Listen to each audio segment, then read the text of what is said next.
India आघाडीतील घटक पक्षांच्या 146 खासदारांचे निलंबन हे लोकशाही विरोधी असून भाजपच्या नेतृत्वाखाली केंद्र सरकार आपला फॅसिस्ट अजेंडा राबवित असल्याचा आरोप करीत इंडिया आघाडीतील भारतीय कम्युनिस्ट पार्टी व मार्क्सवादी कम्युनिस्ट पार्टी, राष्ट्रवादी काँग्रेस या घटक पक्षाच्या कार्यकर्त्यांनी केंद्र सरकार विरोधात नांदगाव खंडेश्वर येथे तीव्र निदर्शने केली। 13 डिसेंबरला संसदेची सुरक्षा भेदून 2 युवकांनी लोकसभेच्या प्रेक्षक दीर्घेतून मुख्य सभागृहात उड्या मारणे ही बाब संसदेच्या व देशाच्या सुरक्षेच्या दृष्टीने निश्चितच गंभीर असल्यामुळे या घटनेची मुख्य जबाबदारी गृहमंत्री अमित शहाची आहे। देशाचे गृहमंत्री अमित शहा यांनी सभागृहात येऊन या घटनेवर निवेदन द्यावे व त्या युवकांना संसदेमध्ये प्रवेश करण्यासाठी प्रवेशिका देणाऱ्या भाजप खासदाराची चौकशी करण्याची मागणी इंडिया आघाडीतील घटक पक्षाच्या खासदारांनी केली होती।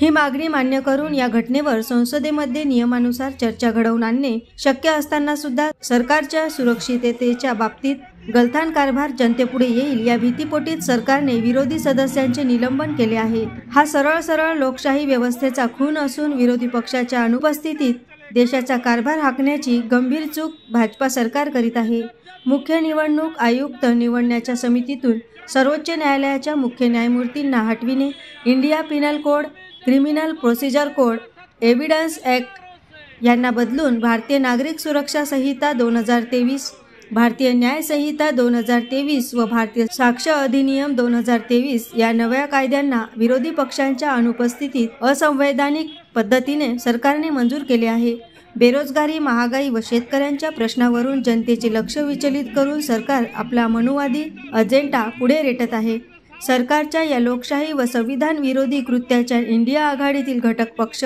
भारतीय कम्युनिस्ट पक्ष, मार्क्सवादी कम्युनिस्ट पक्ष, राष्ट्रवादी काँग्रेस, शरद पवार गट यांच्या कार्यकर्त्यांनी केंद्रातील भाजपा सरकार विरोधात जोरदार घोषणा दिल्या।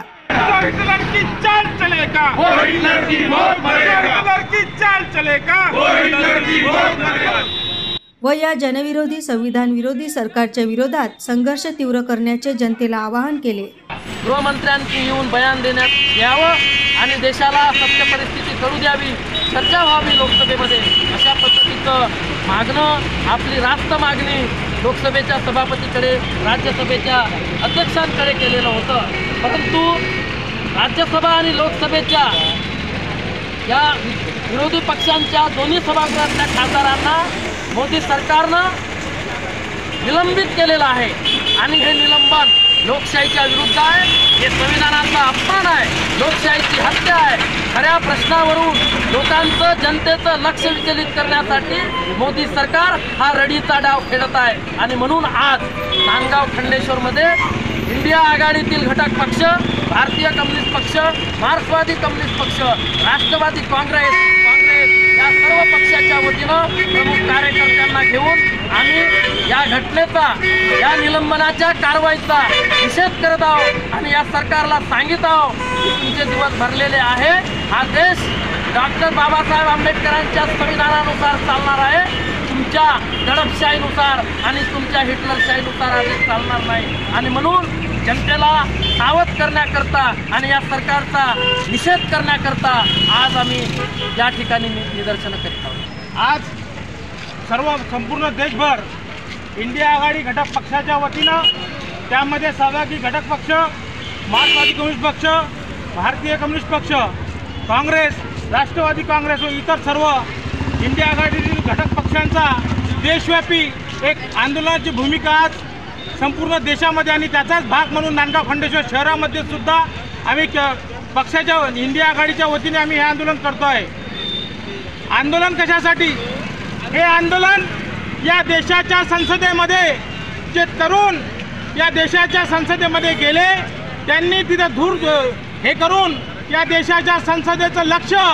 सरकारने तरुणाच्या प्रश्नाकडे ओढलं, लक्ष द्यावं किंवा ओढण्याचं काम त्या तरुणांनी केलं आणि त्या तरुणांनी हे कुठले आतंकवादी नाही आहे हे लक्षात घ्या। कारण की आजची परिस्थिती अशी आहे की जर एखादा दुसऱ्या धर्माचा जर व्यक्ती त्या संसदेमध्ये गेला असता तर या RSS आणि भाजपच्या लोकांसाठी एक चांगली सुवर्ण संधी या देशामध्ये धर्मविरोधी शक्तीच्या विरोधात यावेळी भारतीय कम्युनिस्ट पक्षाचे जिल्हा सचिव कॉम्रेड सुनील मेटकर, तालुका सचिव संतोष सुरजुसे, मार्क्सवादी कम्युनिस्ट पक्षाचे तालुका सचिव कॉम्रेड श्याम शिंदे, राष्ट्रवादी काँग्रेसचे मोहम्मद साजिद, कॉम्रेड संजय मंडवधरे, विनोद तरेकर, कॉम्रेड नारायण भगवे, रुस्तमभाई माधव ढोके, हरिदास देशमुख, राजूभाऊ राऊत, चित्राताई वंजारी, सुनंदाताई ढोके, गजानन गंदे, वासुदेव चौधरी, रामदास मते, रामराव शिंदे, अविनाश कंसे, राजगुरू शिंदे, देवेंद्र कंठाळे, पंकज घेवारे, अशोक केसरखाने, हितेश शेळके, शमशेर खा पठाण, चेतन साळवान, कांतेश्वर गुण, जितेंद्र घोडे, अमोल शिरभाते, सागर गावंडे, गौरव भोयर, अनिल मासुदकर, इस्राईल शहा, रमेश उघडे, संजय वानखडे यासह कार्यकर्ते उपस्थित होते. AS न्यूज महाराष्ट्रकरिता शिवनी रसुलापूर येथून प्रतिनिधी मिलिंद कडू.